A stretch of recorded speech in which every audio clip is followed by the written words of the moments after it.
Laz, could you close the doors for us, would you mind? Or Ruben will? Now they're fighting over who gets to close the doors. All right, well, welcome everybody to Digging Deeper. If you would like to send in any questions, we got Rabbi Roy here, we got Pastor Monty, and we got Rabbi Brooks going to be coming here in a minute. Yep, he's on his way. And so we're going into chapter 27 of Matthew. We just finished up chapter 26. And if you'd like to send in any questions, my computer disconnected. I'm going to put up a QR code here in a minute. But before we get started, are there any announcements that we need to do? Just pray for Israel. My granddaughter is there in Israel. I spoke to her yesterday, and my wife spoke to her today, but she's in a bomb shelter right now. She's in a bomb shelter, and so we got to keep the entire group in prayer. I wish that they would stay in the bomb shelter. They were thinking of going through either Amman or Cairo to exit and to fly someplace else, but right now, I don't know. I think the bomb shelter is the safest place. All right.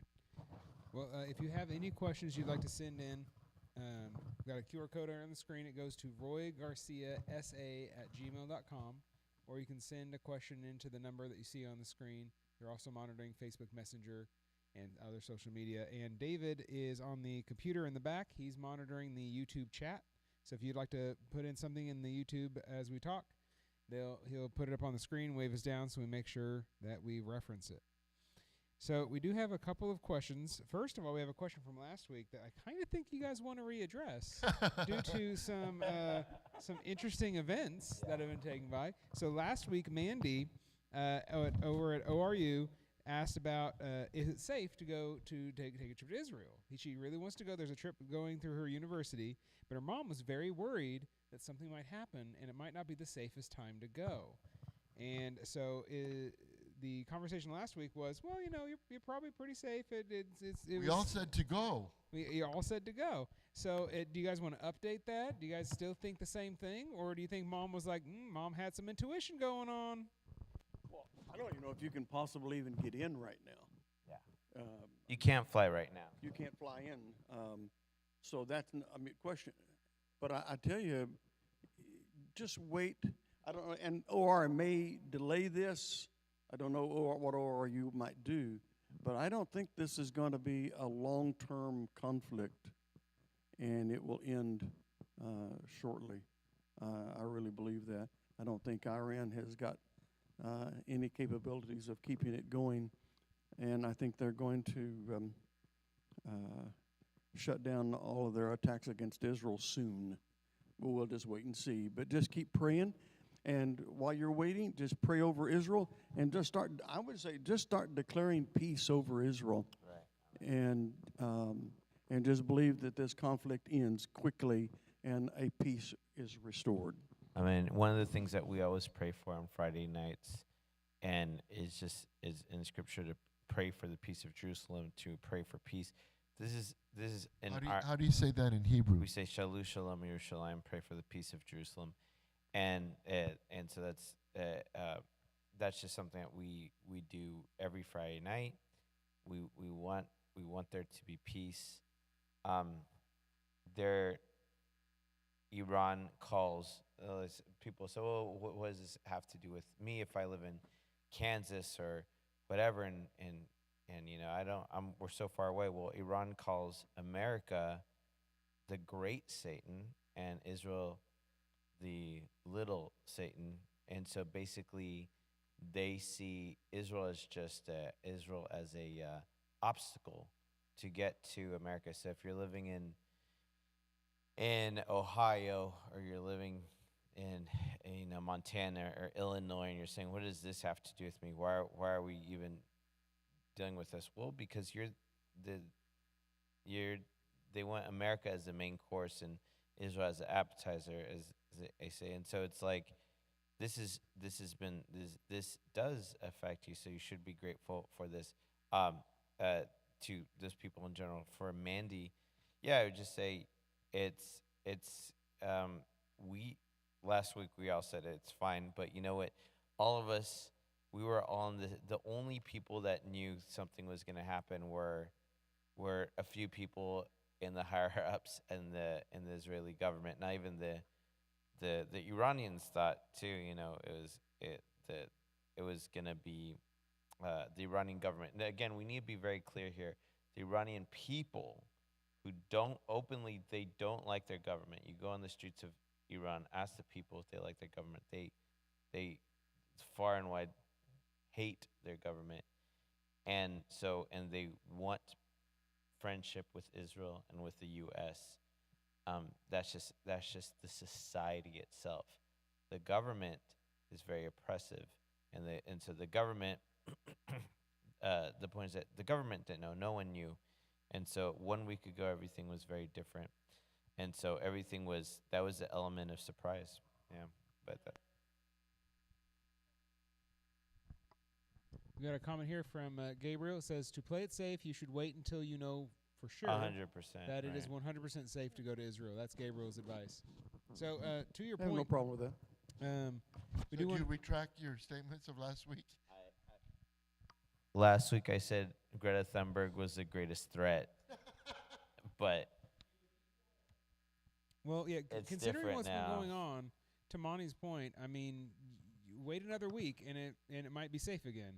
They've been insanely successful in I mean, neutralizing any attacks. What Rabbi Baruch was saying, I was reading today.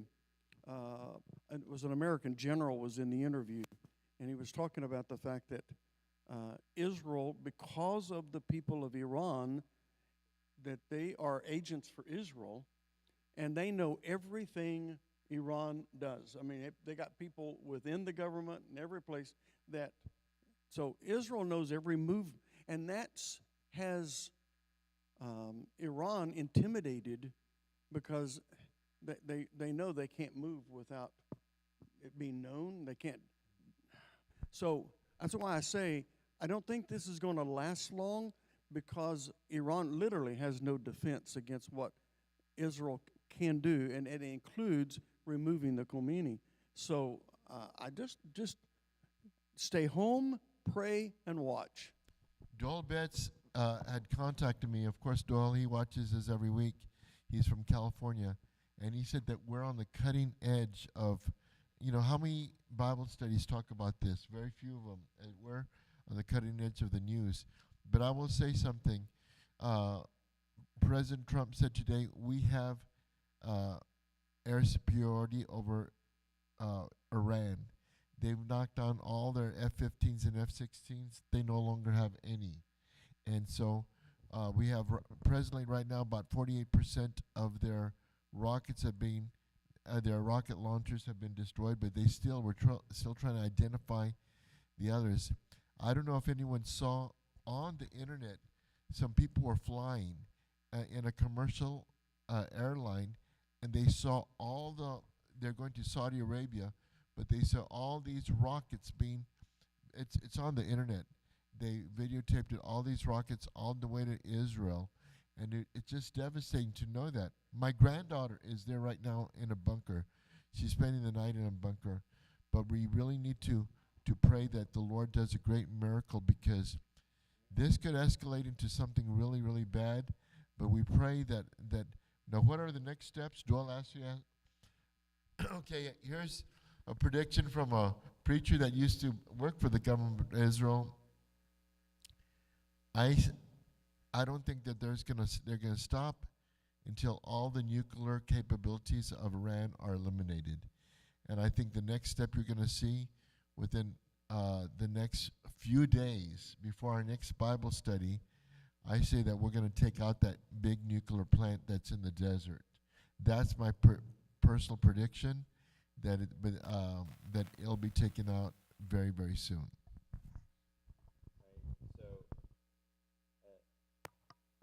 One of the things this is a very difficult chess game, because first of all, the Israelis had the element of surprise in a way that is kind of unprecedented. The building of constructing the drones inside of Iran. There really hasn't been an intelligence operation like that, it's hard to believe it's hard to compare it to something that happened clandestinely so successful in that way. It's not over yet.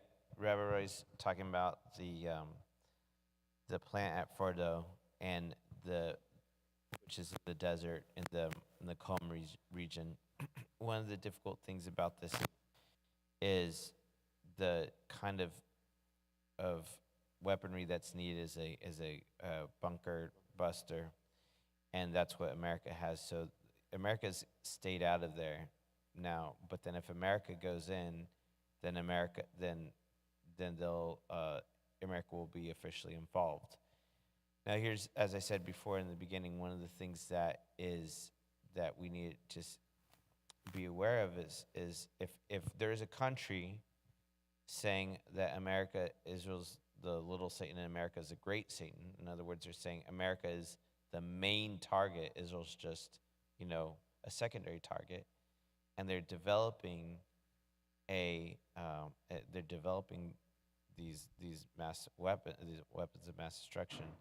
If that's happening, then that is in America's best interest. But it's just, we've been in several wars, and so this is where there's a lot of stress right now. There's the next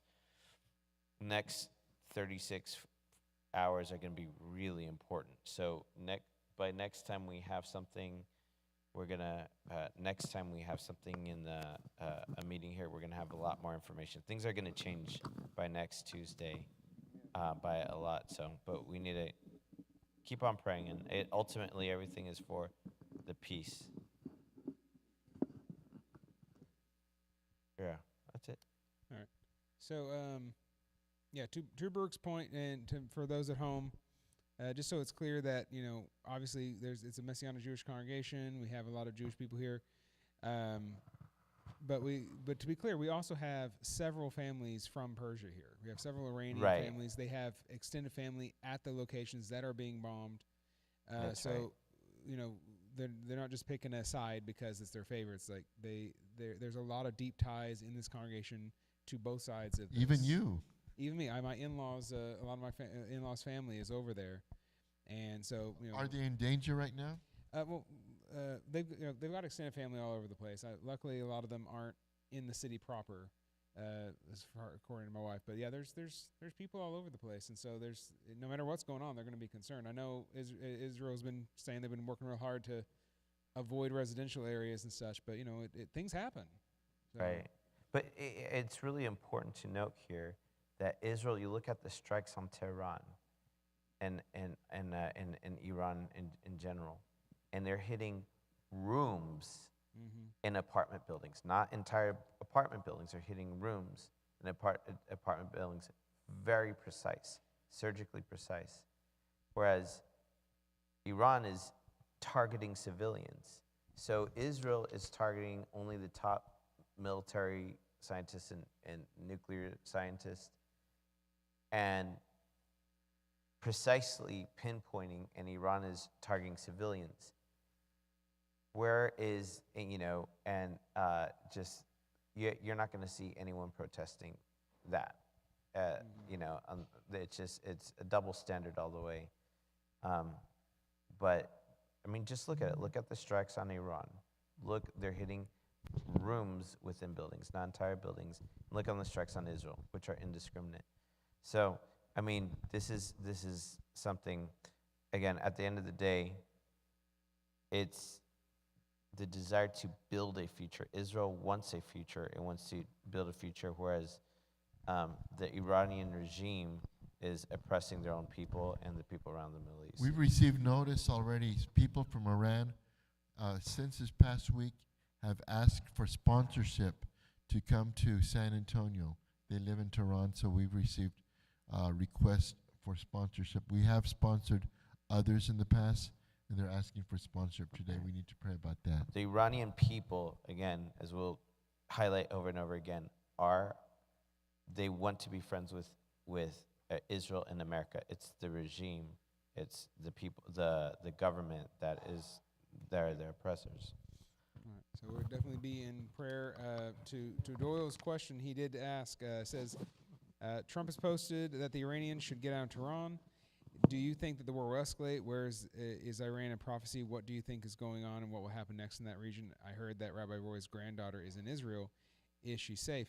So I know you were just talking about your granddaughter, that she's in Israel. She's in a bunker at the moment. My granddaughter is in Tel Aviv right now, and we spoke with her yesterday. I spoke with her yesterday. My wife spoke to her today. She's spending the night in Tel Aviv, and she said, she called me, Papa, pray for me. And she heard an explosion, and the door swung open. But right now, there's actually videos. They're all singing and praising the Lord, and they're worshiping God with guitars and keyboards and drums, and they're singing Messianic songs. So the percentage of people seeking the face of God, and also it was all over that people are praying the Shema. They're in the streets. Everybody's seeking the Lord. So this has brought Israel to prayer. Correct me on this, but Syria, ancient Assyria was basically, Iran, Iraq, and Turkey. It's pretty much all, and it's also Syria. So the ancient, because the Antichrist is called the Assyrian. Ancient Assyria covers all that area, all the way from Persia all the way to all the way to Greece, basically all the way Turkey, Iran, Iraq, and Syria. It's all of Syria. Yeah. So to Doyle's question of, do you think the war will escalate? I think you guys are in similar agreement that I think that the fears of World War III are pretty low at the moment. I think things shockingly went a lot less violent than people would have expected to. So I wouldn't be super fearful of that. And things might be calming down anytime soon. But to the question of what is Iran in prophecy in the Bible, he also was asking about how is Iran referred to in the Bible.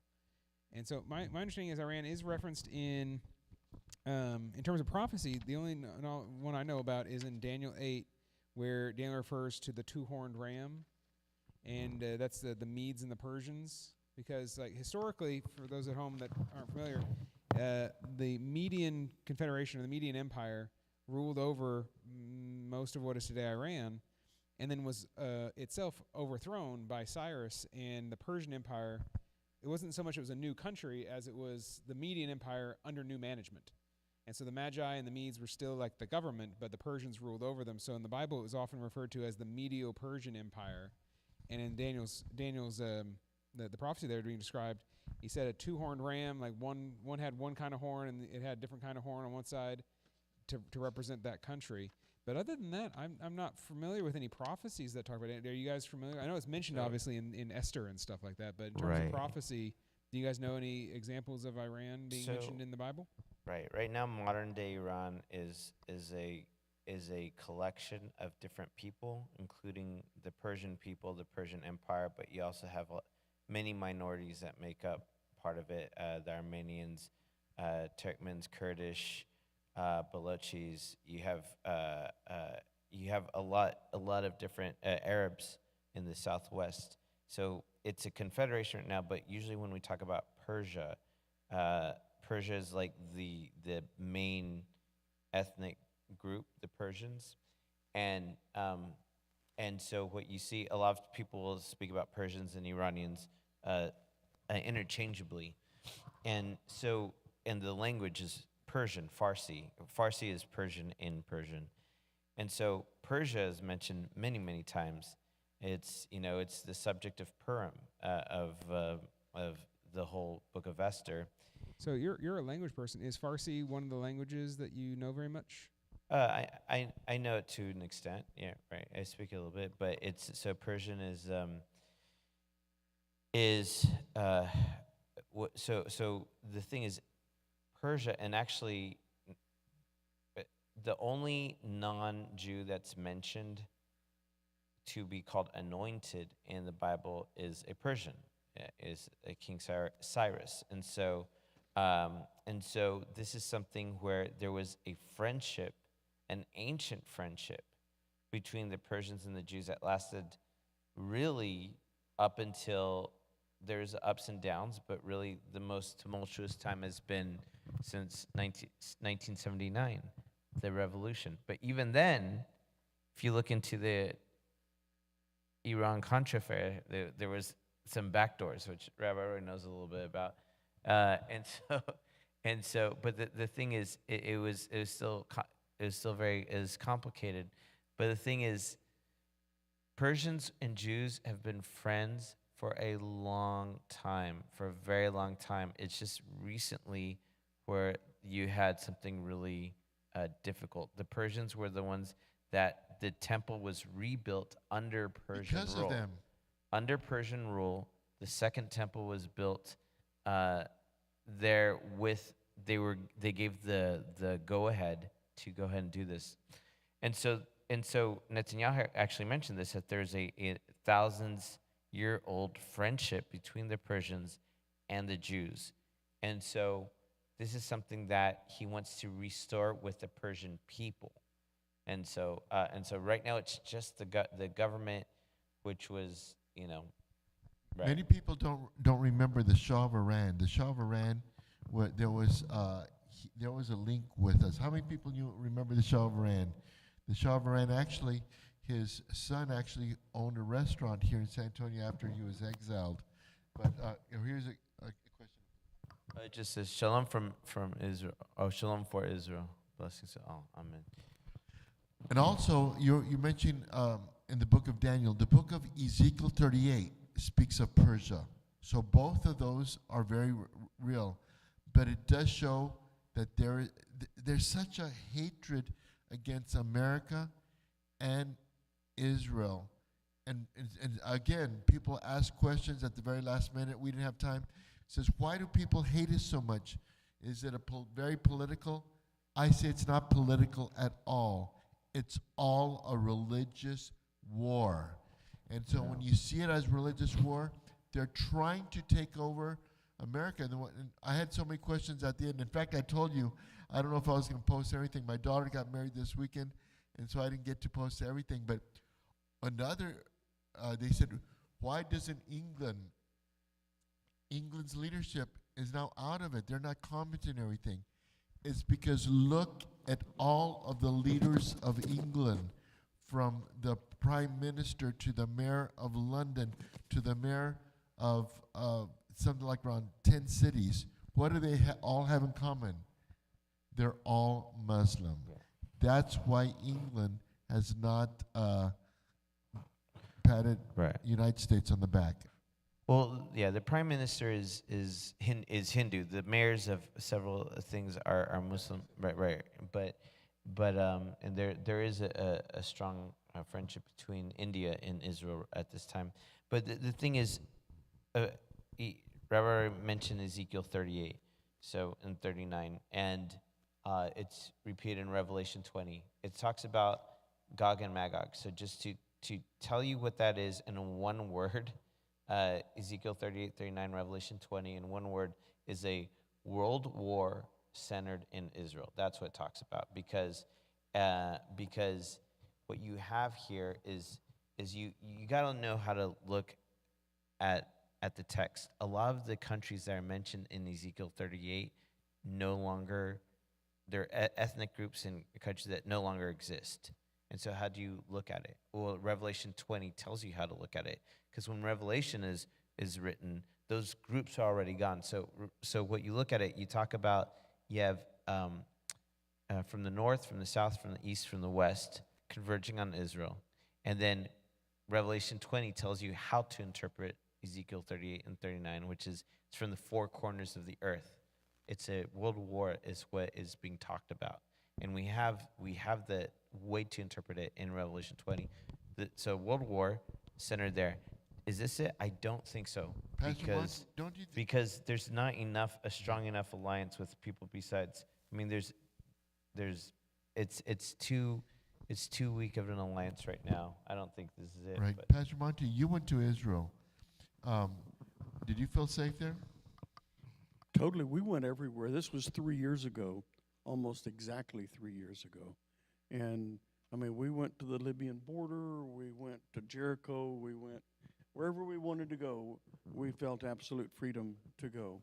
And now, when we returned, there was about 3 weeks later, there was an attack at one of the outposts where we were close to. But no, we felt totally safe. Let me just say one thing about,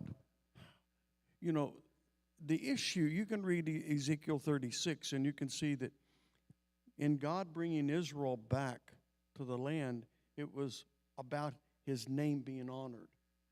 And God is very intent that his word is going to be true, and he is going to be honored for who he is, and that the primary attack against Israel is really an attack against him. So it's a demonic attack, and one of the things that's going on, and we'll talk about this later with some of the other questions, but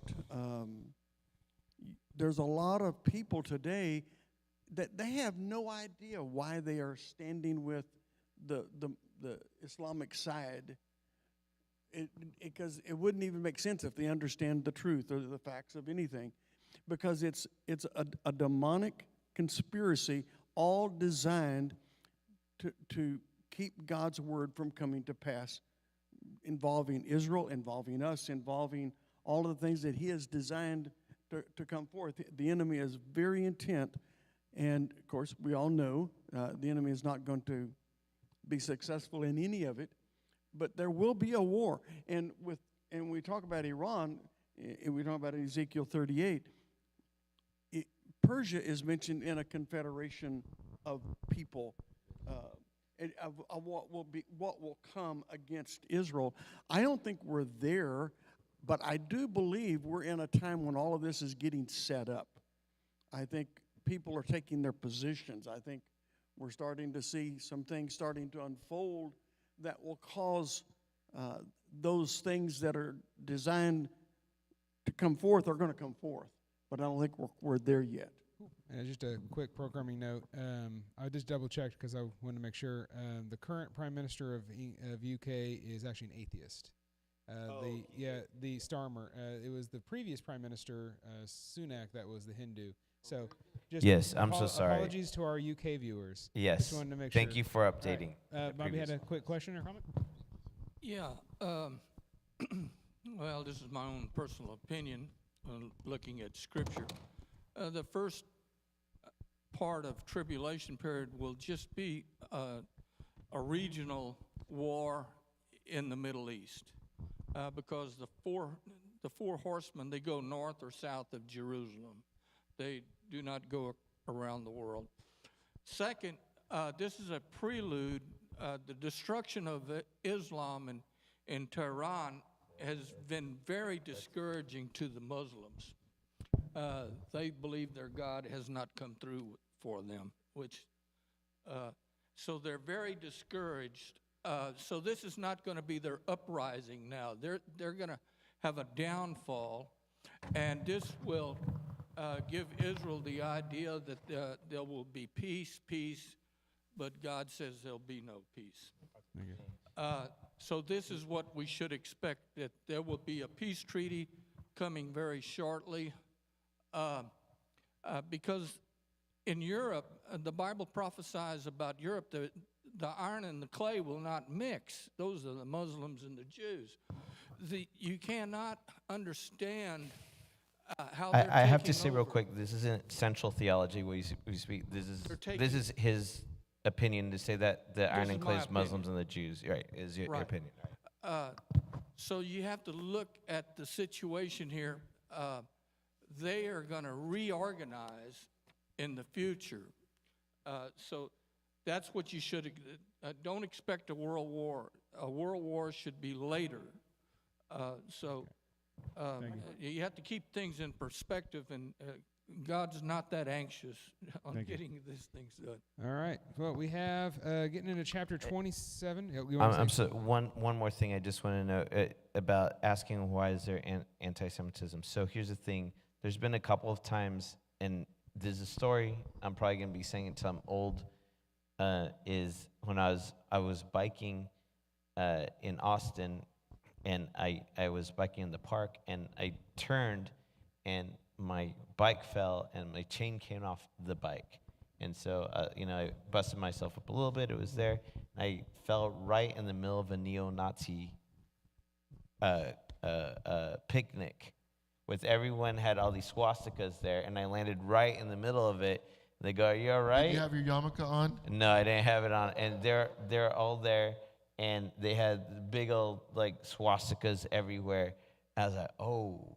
And so they're saying, "Oh, you're right." I'm like, "Yeah." And I'm trying to get the chain on the bike again. And they're like, come on, man."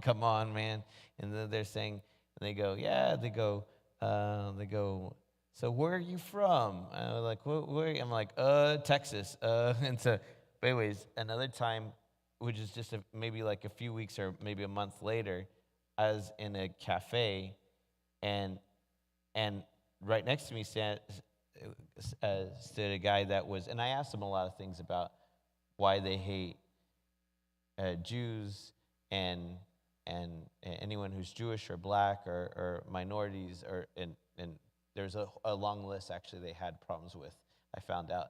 But then I already knew, but confirmed. And then I got into the cafe another time, and but I asked him, and it's just a lot of misunderstandings. There's a lot of things, and this one guy, in the cafe, he had a swastika, and I decided to tell him. I looked, we were all crowded, and there was a table full of police officers getting stuff here, so I looked at him and I go, "I'm Jewish." And he's like, "All right." And I was like, so why do you hate me? Why do you want to kill me? Out of curiosity. And he's like, "I don't hate you." And he's like, you're just this and this. There's all these things that you hear over and over again that are misunderstandings that get recycled. For instance, some people think, one of the things is they think that the Talmud is like the secret little book that Jews keep, and all Jews have this secret thing, and they have this secret hatred in them, and they hate Gentiles. No, it's not that. Number one, the Talmud's a huge volume that most Jews don't read through. The second thing is it's arguments. It's Rabbi A arguing against Rabbi B, arguing against Rabbi C, and then third of all, it's just the things are either taken out of context, or if they are in context and very questionable, it's very small. But it's not something that the whole point of the Talmud is it's arguing against each other.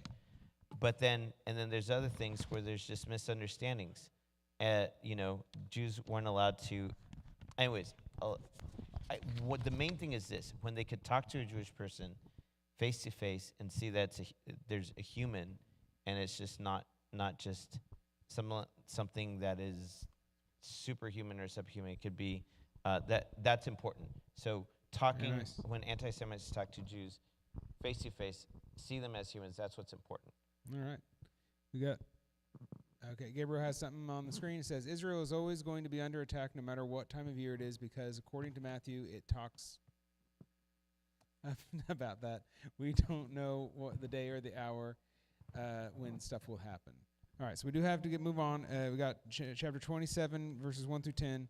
We're getting to the point where Jesus is delivered to Pilate and Judas hangs himself. So it has, when morning came, all the chief priests and the elders of the people conspired against Jesus and to put him to death. They bound him, led him away, and handed him over to Pilate, the governor. So we have a question here from Stephanie. She said, I read ahead in our study on Matthew 27 where Pilate's wife was warned in a dream. It did make me wonder, does God still speak to us in dreams today? I've been having a reoccurring dream about my grandma who's now with Jesus. In the dream, she's warning me about a friend I spend time with. While my grandma never liked me being close to her, partly because my friend grew up in a very harsh home, this friend has always cared about me and our friendship. She does have a wild side, but she's still someone I consider close. These dreams have been bothering me, and I don't know what to do. Could this be God telling me something? So she's actually referencing Matthew 27:19, but since Pilate's being brought up here and he's being brought before Pilate, I figured we'd go ahead and tackle this one. Sure. Yeah, it would. One of the things I just want to, because your question really isn't about what happened with Pilate's wife, but she did have a dream, and because of the dream, I think that's why Pilate washed his hands of the, because he couldn't stop what he felt the people were demanding, but yet she still had the prophetic dream. So we talk about dreams. Just want to bring up one thing. In the book of Acts, chapter 2, as Peter, is his great sermon on the day of Pentecost, is bringing up the message from Joel. And I'll just read one right here. In Acts 2:17, he says, "And it shall come to pass in the last days, says God." Remember, says God, "I will pour out my Spirit upon all flesh, and your sons and your daughters, they will prophesy, and your young men will see visions, and your old men shall dream dreams." Recently I had what I wasn't sure was a dream or a vision, so we determined it was a vision because I'm still a young man. I like that.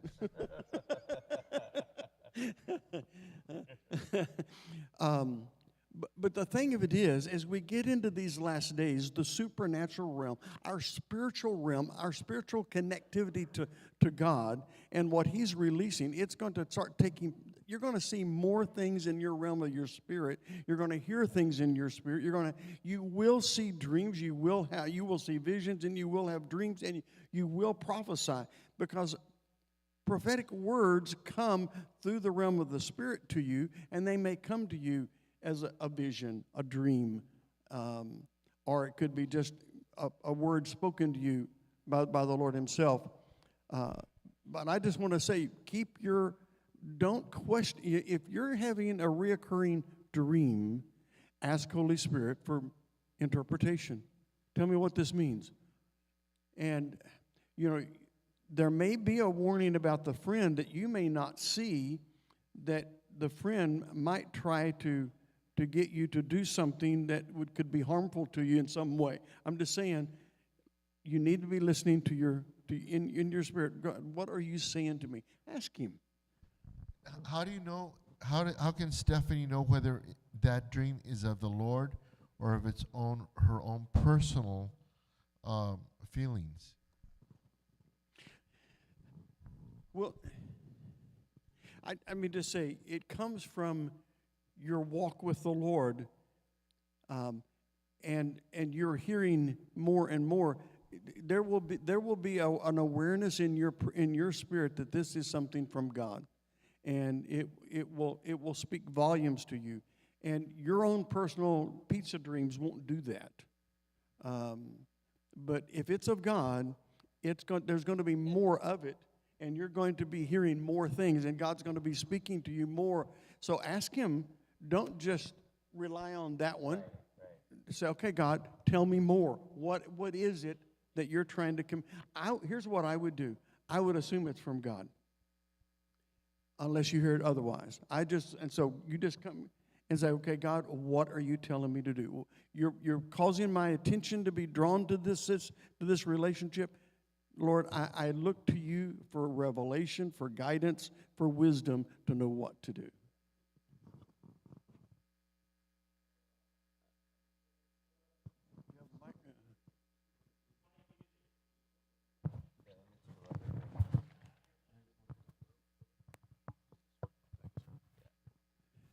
Hello. All right. Since a lot of our minds are on end times and all that, I've been doing a little reading and came back to 2 Peter chapter 3, verse 11, where it says, "Since everything will be destroyed in this way, what kind of people ought you to be? You ought to live holy and godly lives as you look forward to the day of God and speed its coming. That day will bring about the destruction of the heavens by fire, and the elements will melt in the heat." So my question is about the phrase, "and speed its coming." That seems to imply like there's some kind of agency that we have in the end times. Can you guys speak to that at all? I know the first thing that comes to my mind is like spreading the gospel and how we're supposed to have it reach all the corners of the earth. Is that kind of what they mean by speeding its coming, or is that possibly something else? Because I see here in a footnote, I don't know exactly where the footnote came from, but it also says, "or as you wait eagerly for the day of God to come." So I know in the original Greek it does say hasten, like the word is hasten. So just trying to get some clarity on that. Wait, what verse? This is 2 Peter verse 11, or 2 Peter chapter 3 verse 11 through 12. Right. So can you sum up the thing? I was going to ask, is your question? Is your question that is prophecy going to become more prevalent as the end times come? Is that your question? No, I'm trying to get clarity on. So when it says in Matthew 25, when Jesus is talking about like no one knows when the end times are going to come, not even the angels or him. And does that have anything to do with this? Because it seems like the way Peter's writing, this is from 2 Peter chapter 3, verse 11 and 12. The verse I'm referring to is 12, really. And it says, as you look forward to the day of God and speed its coming, or hasten its coming. Right. So, yeah. Are you saying that we could have something to do with the hastening? Is that Yeah, the that's what I'm question? asking. Right, so I'm saying it seems to imply that there's some kind of agency that we have Okay. on earth to do something with that Yeah, I day. mean, I'm sure they'll have more insights than I will, but like just speaking as a history person, I would say yes, simply because I think there's a number of examples in history where the world could have ended, and through the actions of people, we were at that Noah's flood moment, and then we said, okay, we're going to repent. We were at that moment when Assyria was going to be destroyed, and then we repented. You have issues and situations in Rome. You had, I think World War II was one of those examples where people said, you know what, we're going to stand against this, and the world didn't end.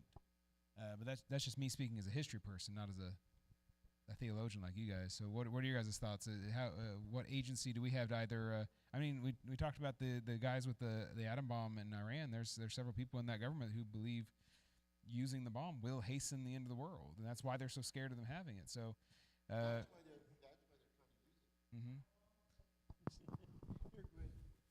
it back to Rabbi. I was just kidding. That's why they're trying to hasten everything. They want to hasten the end of the world for Islamic to take place. But to point out your question, first I was going to say, can we hasten? I really believe that the Lord in his infinite wisdom knows when he's going to return. Now, no man knows the day nor the hour.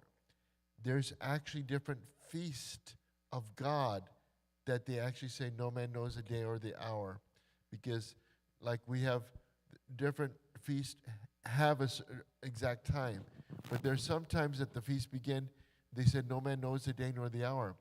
But again, in book of 1 Thessalonians chapter 5, it says, of times and seasons, brothers, you don't need to be ignorant. Times and seasons is an idiom for the feast of God. And if we could see that Yeshua was conceived on a feast, he died on a feast, he was born on a feast, he resurrected on a feast, I do believe that he's going to come back on a feast. Which one? That's debatable. Pastor Monty has his thoughts on that too. But as far as, very good question, can we know that, I think the time will be, there'll be so much going on. Pastor Monty can be soon in a set.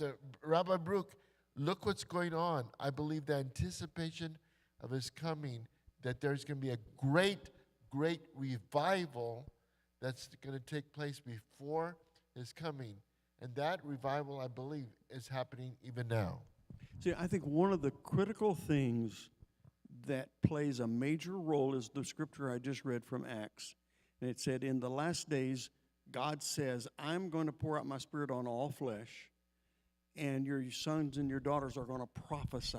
They're going to tell things forth. They're going to release things, because God says, I do not do anything unless I first tell my prophets, because of what he did in establishing us as the authority on earth. He works through that. And so he has to the word has to come through us. And it comes through us primarily is in a prophetic telling forth of what the Lord is saying. This is going to take place. This is necessary. You need to make these changes. You need to go this way. You need to do that. And I think that's why in the last days, prophecy is going to play such a major role. Yeah. Go ahead. Yeah. So what I'm gathering is that prophecy and maybe us like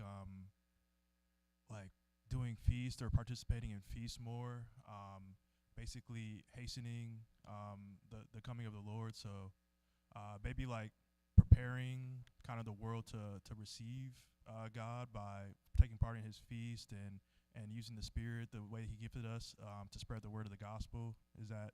Is that kind of sound right, or Well, I mean, even in, what is it, John, I'm losing, I can't think of it, 7:14, I think it is, or 12:14. Anyway, it says that that our preaching the gospel of the kingdom is what will bring forth the end of times. Oh. So that's our, and preaching and prophecy are close. Mm. They're very close together, because we're told that that our words are to be as if they were the very oracles of God. We need to be. There's not much difference in prophesying and preaching, because it needs to be. I'm not just telling you something I think is a good thing to say. I'm hearing this from God, and so I think those kinds of things are going to set in motion things that are going to, I think, speed up the end times, or actually cause plans of the enemy to be destroyed at a time in which the enemy planned major events. Because I think if we're really listening, I think we can stop many things the enemy has planned. So there's a lot. I'm just saying, prophecy is going to play a major role in the end times. Got it. Absolutely. Thank you. Right, and again, one of the things I do like to emphasize is that no man knows the day nor the hour. So the thing is, given that to keep on praying, Yeshua talks about the parable of the virgins keeping the oil lit. That's also very, very relevant here. Sometimes people come to me with calculations, that the world's gonna end on October. Last week we were having the person ask about the codes and the language and stuff like that. It's like, Right, and some of it's legitimate, like with the number of the beast, and some of it's very questionable. But the thing is, people, I've lost count of how many people come to me and say it's gonna end, April 3rd or whatever, and then whenever it doesn't happen, then it's like, well, I forgot to carry the one or whatever, and I'm like, no, but it says no man knows the day nor the hour, and so the thing is, and part of that is not it's part of that is spiritual, because you got to keep your oil lit. Here's the other thing, even we're talking about in the New Testament, you talk about parousia, coming of God and the Lord. But, I mean, also, in our own personal lives, we don't know when the Lord's going to call us individually home. And so you still have to keep your oil. That's a great point. Your oil lit there, too, because I think a lot of people, they worry, they do that so much. But, again, how does Yeshua say how to approach this to keep your lamps filled with oil? So, I mean, yeah. So again, Lord might call. We don't know when He's going to call any of us home, and so we just have to keep that. We just need to, stay. Keep your lamps filled with oil. Yeah. Thank you. Great question. Yeah, on what he was speaking about there, in prophecy, in Revelations, it's talking about the time of trouble, or the 7-year tribulation, and also the end, at the end of the millennia. So you have to look at the verses and use some discretion. When it says the end of the world, it's talking about after the millennia. If it's saying that the days it will no longer be as they were, that's talking about the 7 years. Unless those days be shortened, the earth will not be destroyed. God will shorten those days to where it is fulfilled and we'll go into the millennia. So you must, and it's like, for instance, it prophesies that the earth will wobble as a drunkard. Well, that's not during the tribulation, because everyone would be destroyed at that time. But at the end of the millennia, when the earth wobbles, the earth will be destroyed. All right, so Let me just make one quick comment. There's something new on the internet with all these going on. I don't know, it's in Hebrew. Actually, I was listening to it last night. My wife says, "What are you doing?" I'm listening to, it's all in Hebrew. One of the main rabbis from Jerusalem, with all these things going on, he comes on. There's a channel. It's a Hebrew, 100% Hebrew station. And he said something that I heard before, and I want you to hear it. It's really important. When God gave the Torah to Israel, it said, and all of Israel said, I do. Remember, it said all of Israel. He says, when that happens again, when all of Israel will say, I do, then the Messiah will come. Never before has there been such a great revival as this past last Yom Kippur. Because of October 7th, because of what's going on, the people are drawn to the Lord. But yet, the largest gay parade in the history of the world took place last week. You know where it was? In Tel Aviv. So you could see the enemy knows that there's something going on, but at the same time, so many Israelis are coming to faith. So many Israelis are wanting to seek the Lord. Perhaps it'll be soon. I believe it could be soon. I believe things are going to happen, but praise God that I believe that the Lord will return soon for his people. But that's what he said. When all of Israel says, again, all that you say we will do, then the Messiah comes. Very interesting.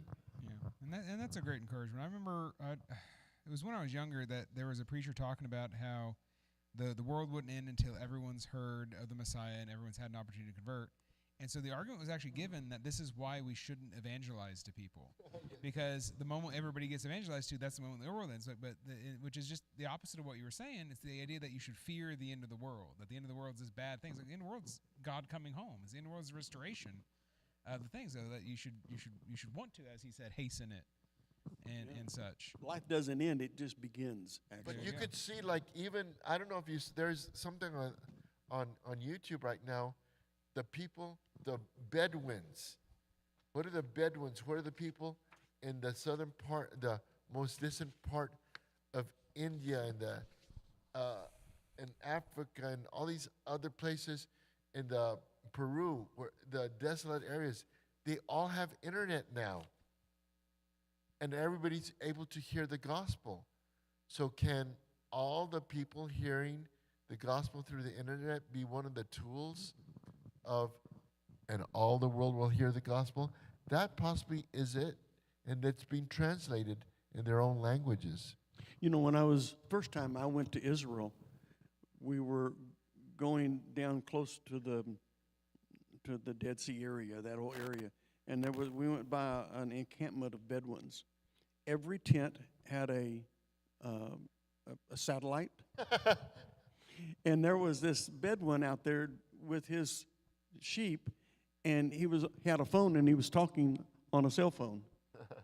So that image has never left me. So I believe what you're saying is absolutely true. Right, and so here's some Greek and Hebrew for you. So if you look at, we're looking at 2 Peter 3:12, which says, basic, look for and hasting into the covenant of the day of God. And so you ask about that hasting, which is a great question. So the word for to look forward to, how does it say it here in the English? It says, as you wait or look for it, it says prostakontas, is towards seeming, and that's translated as like hoping for. And then it says the speeding, the hasting. There you go. And the speeding is spildontas, is hurrying, right? Speeding. You see something similar in Isaiah 16:5, where you talk about, it says the last part of it. It says, and he established in mercy the throne, and I'm reading it backwards. And the throne v'yeshev alav be'emet, and he will sit on it in truth. Behod David, in the tent of David, or the tabernacle of David. Shofet udoresh mishpat, the judging and seeking. So it says seeking mahir tzedek, and hastening righteousness. So you see this idea of seeking, hoping for, and hastening mentioned, those two words mentioned in Isaiah 6. I would love to see the Greek translation of this as well, but Isaiah 16:5. And so here that's talking about Isaiah 16:5 is something that has that parallel. So it's talking about looking for it in Stephanie McClure just texted me. I was through my email. She says, "What does the word Maranatha mean? What does the word Maranatha mean?" I'm asking In these. Greek, like marathon? Maranatha. The Bible talks about the word Maranatha. Well, she wants to answer. Go ahead and answer that. What? So Stephanie, there's his answer. What does Maranatha mean? it's Aramaic. It's saying for God to come, Lord to come. Yeah, it just, the first church I pastored was Maranatha Baptist Church. Oh yeah. So she's asking, what does the word Maranatha mean? So that's. And it's, I mean, we're just, we're believing, Lord, come. Calling him to come. Because I think, I love the concept of hastening because it's not something we dread or are fearful of. It's actually, I'm more excited because I believe God has plans for us. We have no idea what the next chapter of eternity is going to look like for us. But it's going to be amazing. And we got Gabriel here again. It says in Matthew chapter 23, verses 37 to 39, it says, "You will see me no more until all the Jews can say, Baruch haba b'shem Adonai, blessed is he who comes in the name of the Lord." That's the verse you guys were referencing earlier. Yeah, and so in terms of agency, I mean, it's the class we've discussed this a little bit before, but you have verses about like the story of Mordecai and Esther, where God says, like, Mordecai tells Esther, God's plan is to save the Jews, but you, Esther, have agency in how you're going to be involved in that plan. In Samuel, they're asking for a king, and God talks to Samuel and says, well, my plan is not for them to have a king. I'm their king. But I'm willing to play in their sandbox. So I will adapt the plan to their wants, but I'm still the guy that gets to decide where the train is going. And we talk about, Jesus talks about what you bind in on earth, I will bind in heaven and stuff like that. So we have agency, but the plan is God's, but we can act within that plan. These are really good discussion questions, y'all. Yeah, we've been talking about this one a while. This is pretty deep. So to wrap up Stephanie's question, because I want to make sure she goes home feeling that hers was answered in all the aspects of it, because I think we only have time for a couple more little questions. She talked about interpreting dreams and seeing how valid it was. You talked about how you should pray for confirmation that that's from God. So a couple of quick follow-ups for that, just to clarify for her. You talk about it could be from, like, you had a pizza last night or something. This could be something of your flesh. This could be something of you, your own psychology trying to tell you something. Does Satan have the power to give you dreams? Well, you ever had a nightmare? I mean, there are is that things something she should be asking God about? Is this some kind of demonic influence, and do I need to make sure it's from God? That's what you or is it wanna- only the two options? It's either, by default, it's God, or it could just be I had some bad Swiss cheese. Well, you open the door, and the enemy will bring thoughts. Yes. And he will bring things against you, and he will cause. So one of the things is, does this dream cause fear? If it causes fear, it's very unlikely that it's from God. If it speaks of there's something you need to learn and to do, then that's more likely coming from God. I want to make quick. My daughter got married this past weekend. Praise the Lord. The last one out of the coop. And I received so many people saying, the mother saying, I'm so glad that my daughter met your daughter because she was a great influence in her life from all over. But at the same time, my heart broke because I received a phone call, and and I stand here knowing the importance of what I'm about to say. Where a man called me, says, my heart is broken because my daughter is now playing on the other team, if you know what I mean. And when she was in high school, then in college, she spent the night over a friend's house and introduced her to some ugly things from drugs to this and that.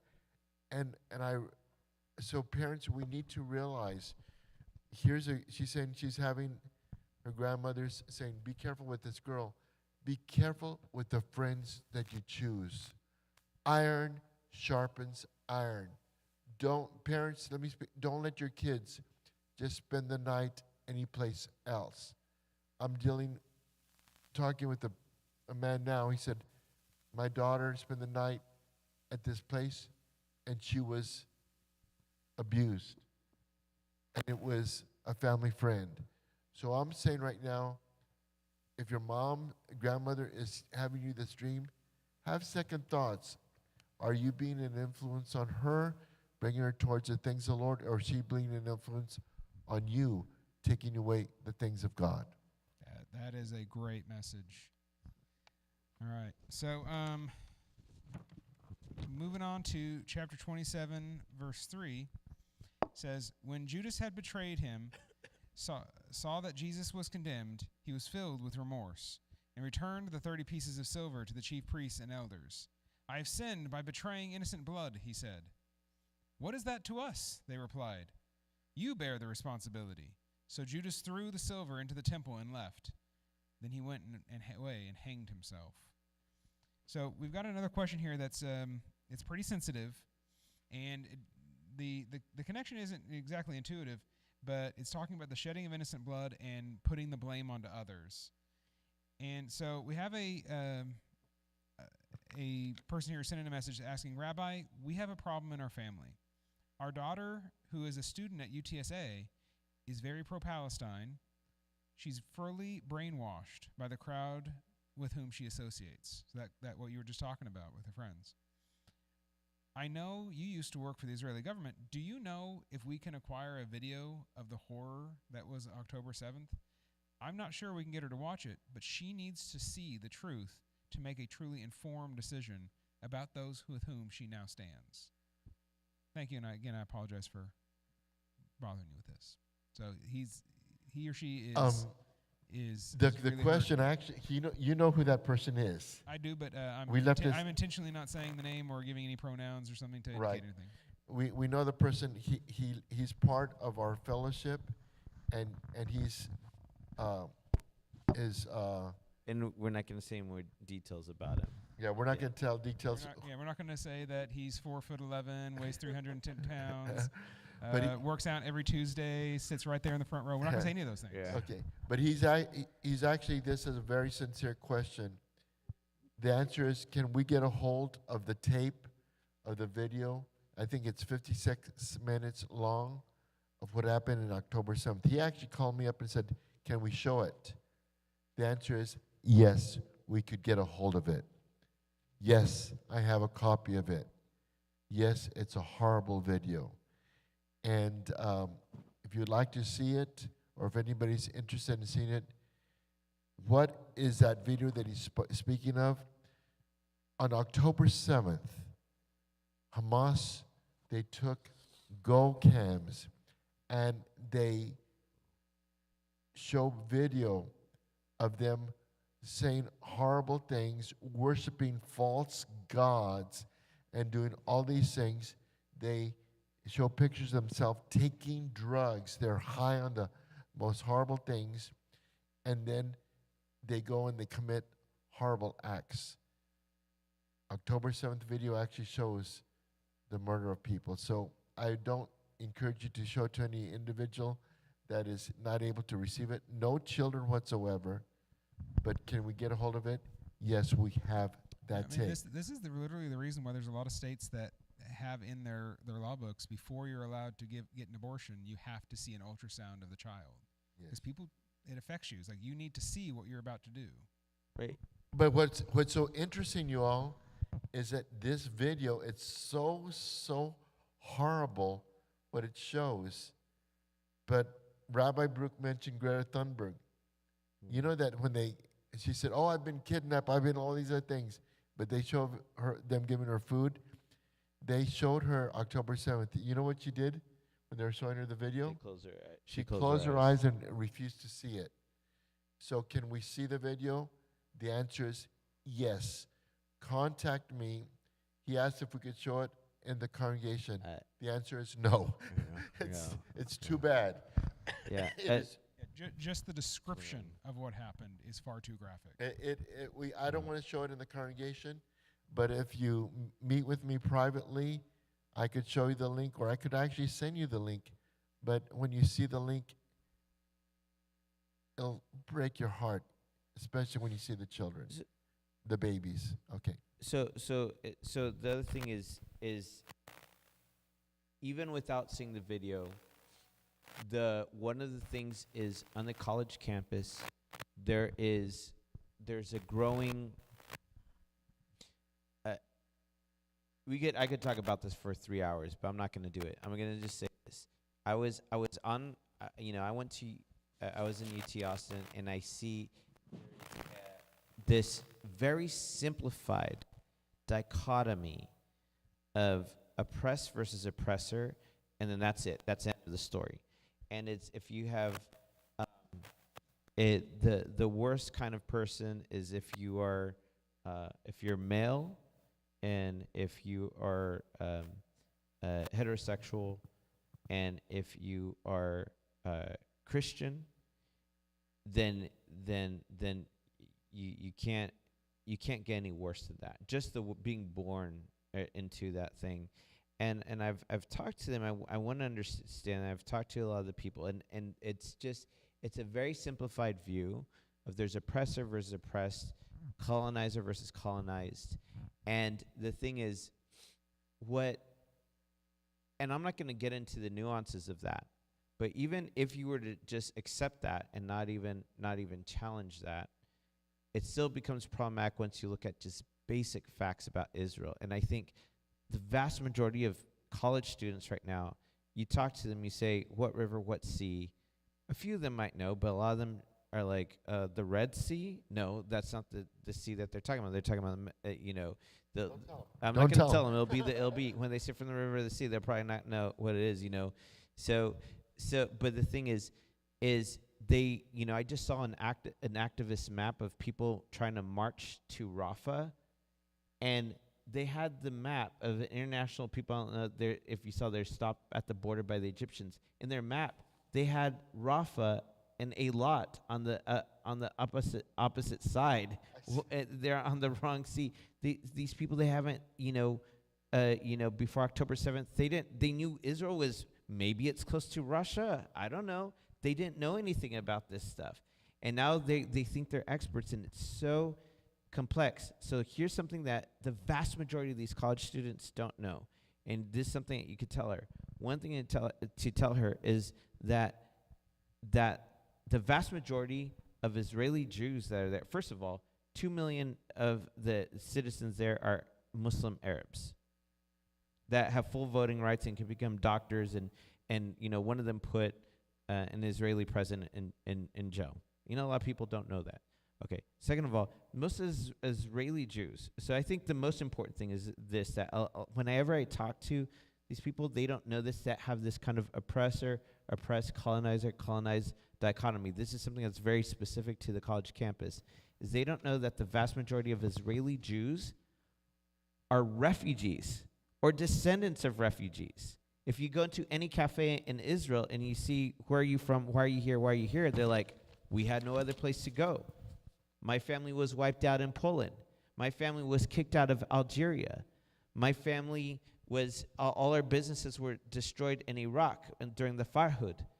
People don't know these things. They don't know it. They just think that they're just bored one day and say, let's just go colonize this land in the Middle East. We're Europeans. They don't know that the vast majority of Israeli Jews are refugees or descendants of refugees.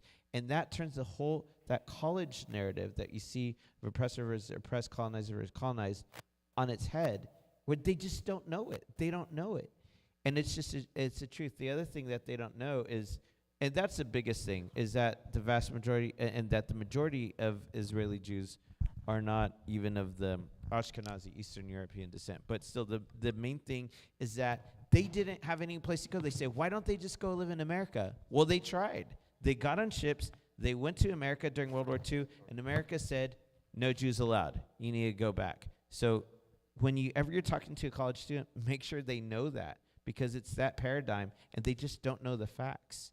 that it's just a place of refugees. They didn't have anywhere else to go. Just let her know that to begin with. A lot of them are being paid by, Qatar mostly. That's why but a lot of these universities are just so much money is coming in from the Middle East. And so it's just Very true. And so that's why these universities are so subservient to the Muslim cause, because so much cash is coming in. And Billions of dollars. And Billions. that also is, they get these flash mobs. Everybody gets, $50 whatever for showing up. That's how a lot of people they're actually professional. They don't have to know why they're protesting. They just have to be a warm body showing about a particular site and saying, from the river to the sea. That's all they have to know is that little mantra, and that's the shallowness of their knowledge. And the thing is, you say from river to sea, say, okay, what now? What do you do from that? What's the stance? You want to kick out all the Jews? And usually they say no, or except for the extreme ones. But the thing is, they just don't know how complicated it is. Let her know that she's protesting, putting all of her hatred towards a country of refugees that had no other place to go, except for a few people. There are people who moved from Philadelphia to East Jerusalem, but yes. One other point you mentioned, like Iran right now is one of the most oppressive regimes in the world. I mean, no one of these protesters would want to go there and live. Not under the. I mean, if you were a woman there, you're no more than a possession, a dog. But they will protest. Some of them will protest for them because they just say it's so simplified. They go, Yeah, oh, it really is just the oppressor-oppressor thing. It is a very simplified moral code. It's the reason people said, like, even if you do the crime and he does the crime, even if it's the same crime, because you're of this race or because you're of that class, you did not commit a crime. Your crime was actually caused by him. It is a very specific moral code. It's amazing. Which brings up, so what we're really dealing with, and what I would say to this man with a daughter, this is a demonic deception that is manipulating and controlling people's thoughts. And so one thing I would do is that I would begin to sincerely pray and break off the deception and the lies off of your daughter, and that she would have clear vision, clear understanding to see the truth, and that every plan of the enemy is broken. And you mentioned a while ago, what you bind, learn to bind and to loose, and to literally in the spirit set your daughter free from the control of this demonic influence. Right. So you think prayer with your daughter? Oh, a lot of times what we do is we do that at the last resort, and that needs to be our primary focus. Love that. I love that. Right. We need to be praying and then in breaking off all of this control on your daughter. I mean, we've seen it time and time again with people, and all of a sudden out of nowhere, it's like they have their minds change. I mean, they change. So, don't He should be be praying fearful. for his daughter. Don't be fearful, but be full of faith, full of expectation, full of expecting to see his daughter, and that your prayers and that your declarations over her are going to carry great weight and have great results in her life. Amen. And I'm sorry, I know this is taking a long time, but I just want to say the Palestinian people, we want them to have a wonderful life. It's not the Palestinian people. The Palestinian people are, I've spoken, it's the government. The government, whether it's the PA or Hamas, both of them, there's no elections for either the PA or for Hamas, or, Fatah, Hamas. No elections. It's just complete. So they're oppressing their own people there. So we do want the Palestinian people to be living in peace as well. We want there to be peace on both borders, but it's not going to happen by just seething hatred. That's not going to be the way forward. Yeah, and it's a very difficult thing to deal with because it's a hierarchy of oppression. And when after October the 7th happened, a lot of the campuses and a lot of the discussion in those groups, the only concession that was talked about at the time was, well, maybe we should reclassify the Jews as an oppressed class instead of an oppressor class, which does not fix the problem. The moral structure you have is evil and wrong. Just reclassifying them as an oppressed class does not resolve the underlying dilemma. My pet theory, because I've known a lot of academics, why this is, because it's all related to it's a lot of them. I'm just gonna be really blunt here. Is a lot of them work really hard. They do their PhD. They do all this stuff. They're in there for years in academia, and then when they're done, they get a adjunct professorship for very little money, less than what a middle school teacher makes sometimes, and then they're like, of course they're going to feel oppressed after that. And so I think they really emphasize that. And I'm just saying, I've known these people personally, so I really think that's what feeds into it. Yeah. All right. Any last comments on this? One last comment. How real does it hit home here in San Antonio? This past week, somebody from Palestine came up to me, said, we're praying for Israel. We're being oppressed. That was this Sunday. Somebody told me that. Second, Friday, a guy came up to me, says, I work for the sheriff's department and with ICE. Said, I'm all for pre-protest, but what they're seeing right now is people are being paid in San Antonio to go and press. It has nothing to do with the immigration or this, but now they have Palestinian flags, destroy Israel, Israel this, and they're mixing it up with the protests that are going down, and that are taking place in San Antonio. He said, I saw it with my own eyes, and there were these people here, and then they're sending, some paid group is sending these other people here to bring in, not immigration, it has to do with the Israeli conflict. I'm happy to answer her questions, by the way. If she wants to submit her questions, I'm happy to answer them. Very nice. All right. Well, I believe we are out of time for tonight. We do have a couple more questions on the docket. But What a study, guys. This is a fantastic study. Yeah, we got really deep in that tonight. And so if we could have Aaronic Blessing come up next week. As you come, we're going to be meeting next week. Yeah, as he comes, just remember, we keep praying for Israel. And keep your eyes open and keep watching what's going to take place. And it's going to happen probably within next Tuesday. It's going to be an interesting time, so don't miss it. Right. Yep. Right. And so we also, Yeshua says to pray for our enemies. So that's the biggest test here, is praying for them. Again, this is we want, but what we want is freedom. As the Persian people, they talk about zan azadi, zindagi, which means the woman, freedom, and life. That's the slogan there. And so we do want that for the Persian people, particularly. And then as we have this, we continue to pray for peace. Very nice. Well, thank you, everybody, for coming. If you have a question, do feel free to scan the QR code or email roygarciasa@gmail.com or text the number you see on the screen. We're going to have the Aaronic benediction. We're going to be back here next week. Other than that, thank you all for coming. God bless.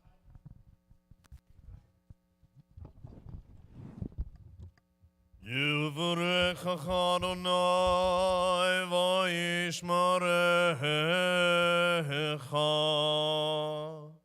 Yair Adonai panav elecha v'chunecha. Yisa Adonai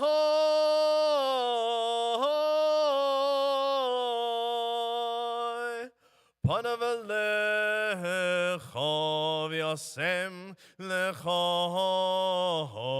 shalom. May the Lord bless you and keep you. May the Lord make his face to shine upon you and be gracious unto you. May the Lord lift up his countenance upon you and give you peace. B'Shem Yeshua.